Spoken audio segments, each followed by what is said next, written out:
I knew something was wrong the moment I pulled up to the north edge of my lake property and saw a brand new structure sitting where nothing should have been. At first, I thought it was a shed, but as I got closer, my stomach twisted. This wasn't a shed.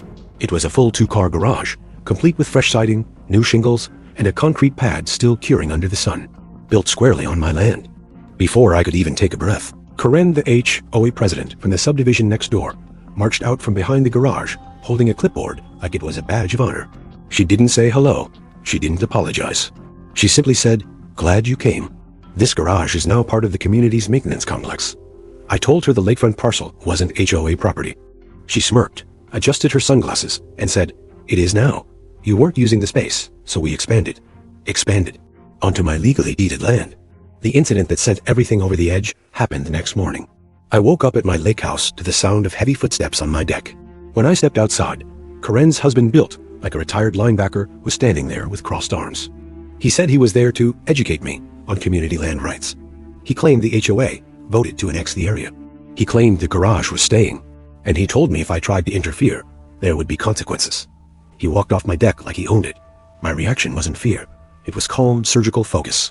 I didn't yell. I didn't threaten. I grabbed my deed, my survey maps, and pulled up every piece of documentation proving my parcel had zero ties to any HOA jurisdiction. Then I launched my drone and flew it directly over the new garage, capturing precise GPS overlays showing the structure sitting 25 feet inside my boundary line. My plan was simple: bury them in their own arrogance. I hired a licensed surveyor to restake every pin with modern GPS. He even flagged the exact distance the garage intruded onto my property. Next, I gathered drone footage of HOA trucks delivering materials, timestamps of their workers crossing onto my land, and screenshots of Karen posting in an HOA newsletter about community expansion. Execution hit fast. My lawyer filed an emergency injunction, a property encroachment claim, and a criminal trespass report. We delivered a cease and desist letter to the HOA, complete with full evidence. Karen tried to claim the garage was grandfathered in.